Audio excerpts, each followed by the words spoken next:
Bonjour, dans cette séance, on va voir la correction de la situation problème de l'examen de 2016, spécialité française, cycle secondaire. Donc, la situation problème, on a le texte de Christian Poslonik. C'est un texte qui parle de la lecture.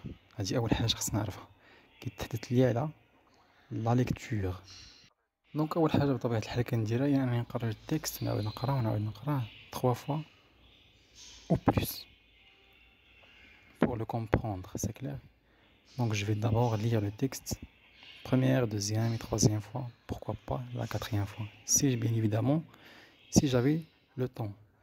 Donc, بعدا غادي نشوف le paratexte, c'est-à-dire نشوف la source, l'écrivain, le livre منين خدينا le texte باش تكون عندي واحد الفكرة نوعا ما على le contenu, على le sujet dont on va parler ce texte-là. Donc أي texte عطاوه ليا كيف ما كان في la situation problème. Je repère les mots-clés. Première chose par laquelle je vais commencer, ça rentre dans ce qu'on appelle les stratégies de lecture. Donc les stratégies de lecture, la stratégie de lecture, elle a 3 stratégies. Elle a avant la lecture, elle a au cours de la lecture, elle a après la lecture. أي texte خصني كنتعامل معاه. Avant la lecture, qu'est-ce que je vais lire? Pourquoi je vais le lire? Au cours de la lecture, je repère, j'identifie les mots-clés, je cherche les sources, etc., l'écrivain. Et après la lecture, qu'est-ce que j'en ai tiré? Donc, première question, quelles sont les 2 thèses en présence dans ce texte? Nous avons 2 thèses tout simplement qui sont 2 conceptions, 2 perceptions des choses. Première, c'est la conception erronée et fausse de l'acte de lire, vue par un certain nombre de personnes. Et la deuxième thèse, c'est la conception personnelle de l'auteur de l'acte de lire. C'est quoi lire pour l'auteur? Donc, nous avons 2 perceptions différentes, celle de l'auteur et celle des autres personnes, des autres lecteurs, qui sont des lecteurs, pas des lecteurs actifs, mais des lecteurs, je dirais, passifs. On expliquera ça par la suite. Question 2. Quelle est la thèse défendue par l'auteur? Tout simplement, la thèse défendue par l'auteur consiste à dire que la maîtrise de la lecture doit être un plaisir, non pas un automatisme. C'est-à-dire que le fait de lire un texte ne doit pas être vu comme une opération automatique, c'est-à-dire une opération que je fais à chaque fois quand je lis un texte. Le texte doit être interrogé, doit être vérifié, le texte doit être vu comme étant un plaisir, doit être vu comme étant un support dont je vais tirer plusieurs choses, un support avec lequel je vais parler, avec lequel j'aurai une relation qui sera singulière. L'auteur dans son texte parle d'une expérience singulière entre le lecteur et le texte. Quels sont les arguments utilisés par l'auteur pour défendre sa thèse? Donc nous avons plusieurs arguments présentés dans le texte par l'écrivain. L'écrivain présente l'acte de lire comme une sorte d'acte qui a été toujours mal compris par les lecteurs. Les lecteurs perçoivent le verbe percevoir, perçoivent l'acte de lire comme un acte qui ne fait pas appel à des stratégies, qui ne fait pas appel à des mécanismes, alors que l'auteur démontre le contraire. Le deuxième argument, c'est que l'écrivain il montre que la lecture d'un texte, c'est une expérience singulière qui change d'un individu à l'autre. C'est-à-dire que cet individu-là, il est doté, il est armé d'un certain nombre de compétences, un certain nombre particulièrement de stratégies qui lui permettent de mener à bien, qui lui permettent de traiter comme il le faut un texte, donc cette expérience entre le texte et l'individu sera, ou plutôt aura, de bons résultats sur la lecture de ce texte-là. Alors qu'un autre individu ou un autre lecteur qui n'est pas actif, qui n'a pas ces stratégies-là, qui n'a pas ces compétences-là, il ne pourra en aucune manière pouvoir, donc il n'aura en aucune manière la possibilité de pouvoir comprendre et rendre le texte, donc l'écrivain parle d'un mot-clé qui est très important, rendre le texte plaisant. Rendre le texte plaisant. C'est-à-dire que le texte doit plaire à son lecteur. Comment?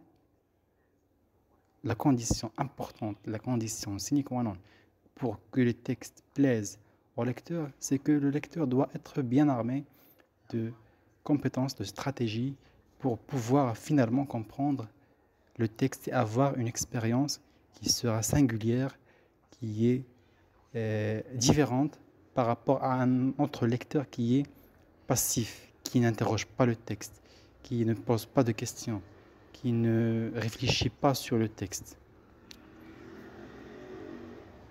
Le troisième argument, c'est de présenter le fait de savoir lire comme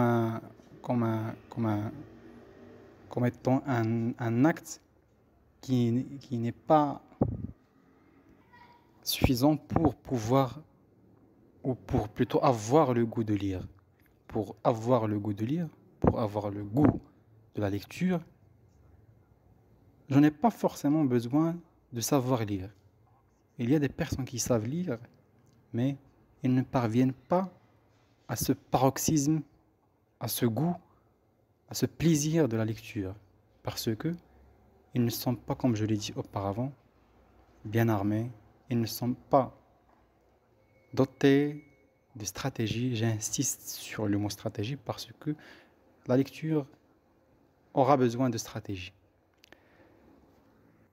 Également, l'écrivain montre que le fait de lire juste pour la lecture est un cercle vicieux.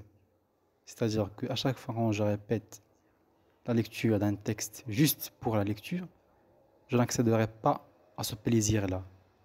Pour pouvoir accéder à ce plaisir-là, il faut être un lecteur actif, un lecteur qui interroge le texte, un lecteur qui a une expérience, comme il l'a dit bien l'écrivain dans son extrait, une expérience singulière.